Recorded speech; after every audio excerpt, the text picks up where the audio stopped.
Welcome to a nice cool day in Thailand. It's February 2nd, coming up to the end of our cool season, but the bike is not cool. Alert viewers will remember I bought a new factory lithium battery pack December of 2018. That means that battery pack is 1 year and 2 to 3-ish months old, and it is a dead battery. I took it out for a ride yesterday after having fully charged the day before. I rode at 15.9 kilometers out of an expected range of 50, which I never go past, and it rolled to a stop on the side of the road. Let me show you the battery voltage display that comes in the bike. So even the bike thinks that there's only 1 bar of battery left as opposed to all the way across. And as you can see on this side too, it's only lit up to 20% on what should be an 80% charge. The characteristic of lithium batteries is they maintain their voltage right to the end, and then it just falls off a cliff. So for the pack to have been charged and used, say, 20% of the top of the pack and already being shown in the voltage down here is really bad. Okay. We're all plugged in and turned on. Let's take a safe, easy spin around the parking lot. I'm full on the throttle. 21, 22. I should be doing 50 kilometers an hour right now, and full back on the throttle, and I'm rolling to a stop. I went maybe 100 yards, and that pack had been sitting for 24 hours, resting, and we're done. I sent an email to Toyotron on Saturday afternoon, yesterday when it happened. We'll see what their response is. I'm just so disappointed. So it looks like it's time for me to build my own battery pack and stop depending on other people and companies to keep supplying me with crappy products. Now, alert viewers will remember my happy little pink Chinese batteries, and I just measured the voltage today. It's still rock solid from when I bought it over a year ago. These are beautiful.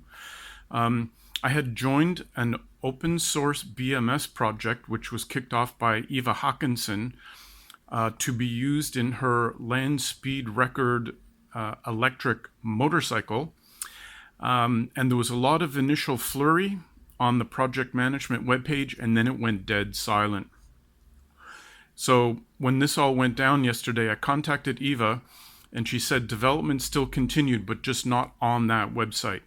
And she gave me the contact information for the 2 guys that are running the project, so I'm back in touch with them. Now, my goal is to build my own BMS board that goes here and interfaces with all the batteries as necessary, and then outputs the data over CAN bus so that it can be read by other things. Now, what I'm looking for is guidance on what chip they're using, and I think it's going to be in the family of this chip that I'm showing right now. It'll do things like the intercell balancing. It'll report total pack voltage. It'll report individual cell voltage. I think there's a temperature sensor and all those kinds of goodies. And so once I get that, and then also the software that sets it up and drives it, because I think this chip, I looked at some source code for it. It's a lot of register bit fiddling. It's code only a hardware engineer could love.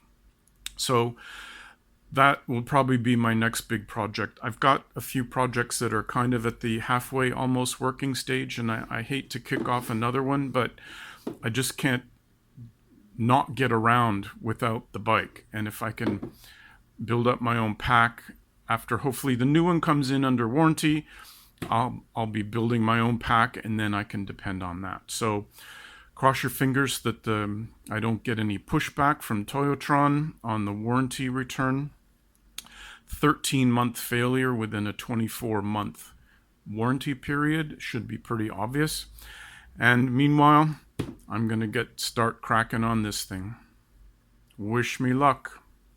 Welcome, people who stayed to the end of this exciting video.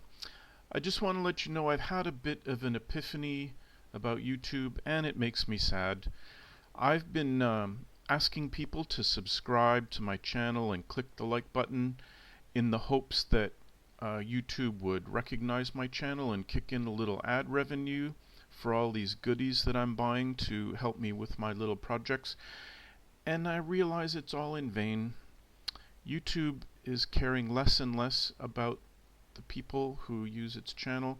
Even the big boys and the big girls are having to go to something like Patreon for financial support. And I'm just not worthy of a Patreon following for anybody. So if you've enjoyed my stuff and you want to see more of it, go ahead and click subscribe and like if you like. Otherwise, just enjoy this picture of my beach here in Thailand and enjoy the rest of your day, and I thank you very much.